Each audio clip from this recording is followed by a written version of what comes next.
ओम शांति। प्रिय आत्माओं, बहनों और भाइयों, आज का विषय है माया रुस्तम। आप भी जानते हैं कि माया आत्माओं की कमज़ोर नस को दबाती है। कैसे? ब्रह्मा बाबा के जाने के बाद डॉक्टर खेमचंद को लगा कि मैं भी कुछ हूँ। माया ने उसकी इस कमज़ोर नस को देख उसके कान में मंत्र फूंक दिया कि तुम राम हो। डॉक्टर खेमचंद माया के बहकावे में आकर स्वयं को राम घोषित कर बैठे। सीता, हनुमान, तुलसी आदि जैसे पात्रों को इकट्ठा कर दिल्ली का मकान बेचकर विश्रख में रामबाण आश्रम बना लिया। कुछ लोग जुड़ने लगे। करीब 2 साल बाद मुझसे मिलने आए और बोले, गणेश भाई, मैं तो लुट गया। जिन्हें मैं राम समझता था वो तो रावण निकले। मेरे आश्रम पर ही कब्जा कर लिया। अब मैं कहीं का भी नहीं रहा। मैंने दिल में सोचा कि माया किसी को कहीं का रहने भी कहाँ देती है। इसके बाद वीरेंद्र देव दीक्षित को लगा कि मैं भी ब्रह्मा से कम थोड़े ही हूँ। इस ताक पर बैठी माया ने वीरेंद्र को शंकर का पाठ याद दिलाया, साथ ही एक झुनझुना और पकड़वा दिया और बोली कि ब्रह्मा के बाद तुम ही साकार बाबा हो। फिर क्या था, वीरेंद्र की बल्ले बल्ले हो गई।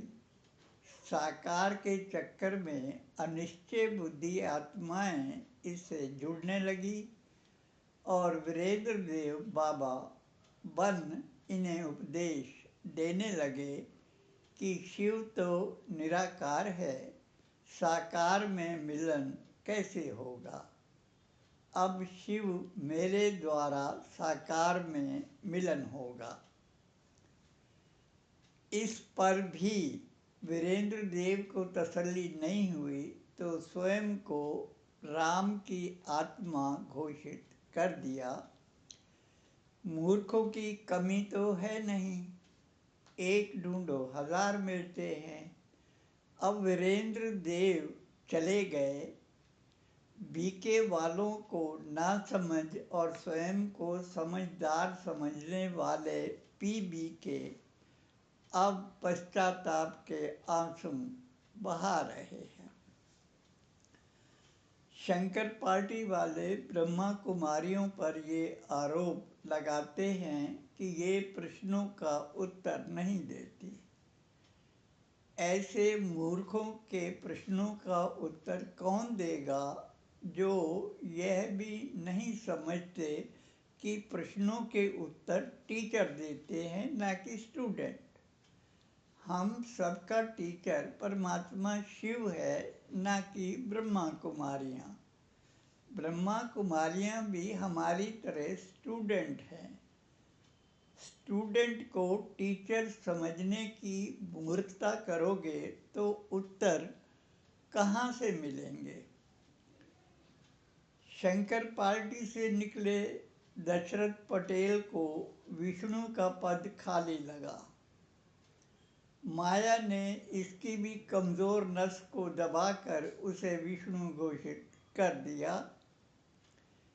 इधर से उधर और उधर से इधर चक्कर लगाने वाले कुछ बीके विष्णु के चक्कर में भी आ गए।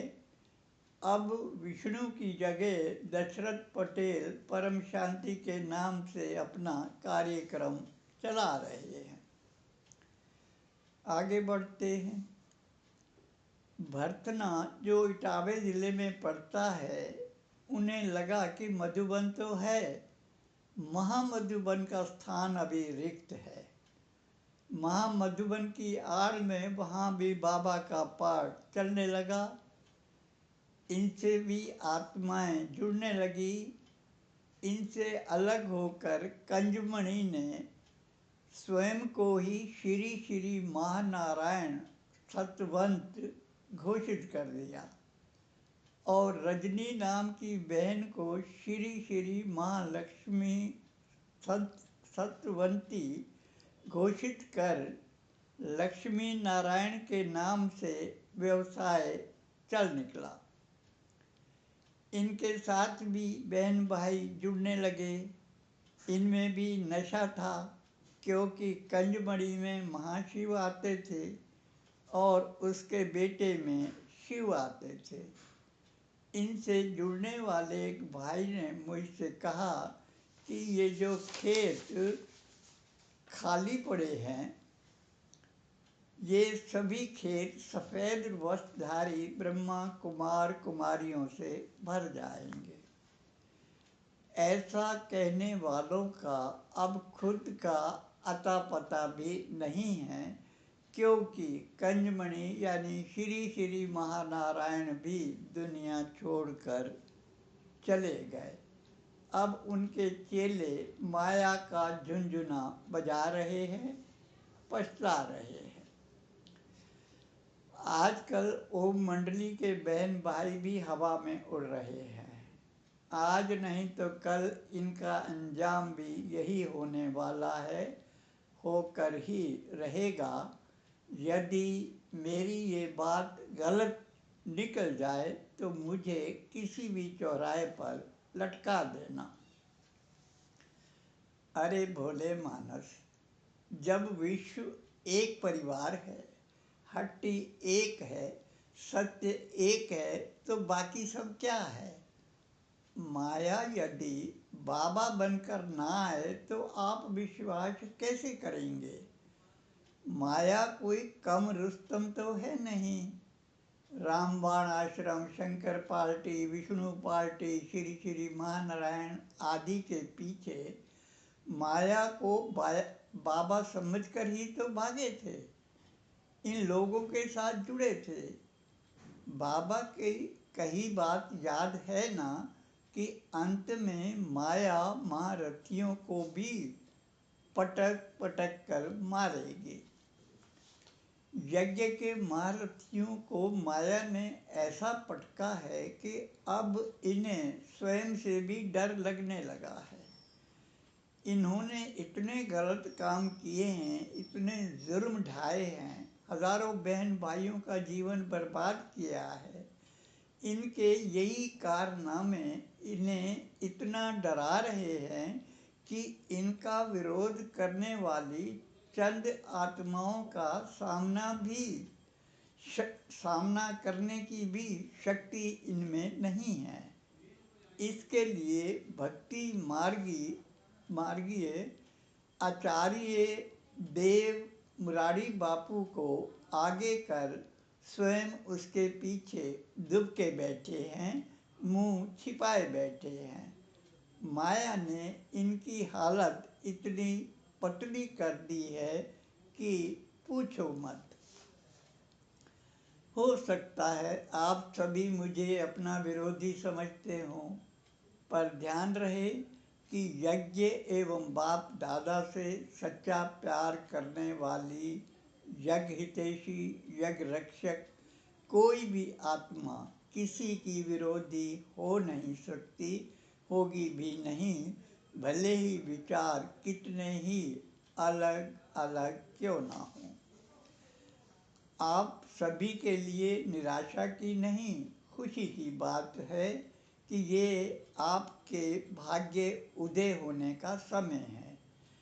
इसके लिए यदि हम सभी अपने अपने कर्तव्यों का पालन करते हुए इन मायावी लोगों से, राक्षसों से यज्ञ को मुक्त कराकर बाप दादा को अनोखी सौगात देंगे तो अपने भाग्य पर गर्व करेंगे। बाबा ने माताओं बहनों को आगे रखा है, शक्तियों को आगे रखा है। अब शक्तियों को स्वयं प्रमाणित करना है कि बाबा ने इन्हें आगे क्यों रखा है, किस लिए रखा है, किस काम के लिए रखा है। बाबा ने इसलिए आगे रखा है क्योंकि बाबा जानते हैं कि शक्तियाँ ही शेरों को जगा सकती हैं, शक्तियाँ ही बाबा की आस को पूरा कर सकती हैं, शेरों को जगा सकती है। यज्ञ में तांडव नृत्य कर रहे ये मायावी बहरूपीय अपने बिस्तर बांधने के लिए बाध्य हो सकते हैं, ठीक वैसे ही जैसे जनता के जागने पर अंग्रेज अपने बिस्तर बांधने को मजबूर हुए थे। शक्तियाँ यदि ये कार्य दिल्ली से शुरू करना चाहें तो उन्हें दिल्ली का पूरा सहयोग, समर्थन और पूरी सुरक्षा मिलेगी, क्योंकि इस समय इससे बढ़कर सेवा ना तो कोई है और ना ही कोई होगी। हाँ, इस भ्रम में भी कोई न रहे कि हम कदम नहीं बढ़ाएंगे तो ईश्वरीय कार्य संपन्न नहीं होगा।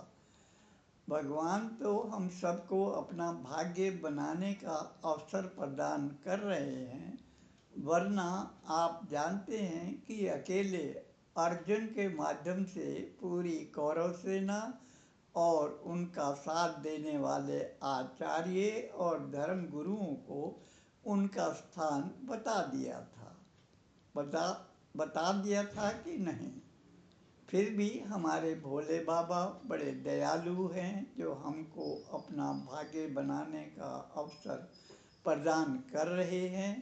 इसका लाभ उठाना या ना उठाना हम सबके ऊपर है, बाकी जैसी इसकी मर्जी। अच्छा, ओम शांति। शिव शक्ति पांडव सेना।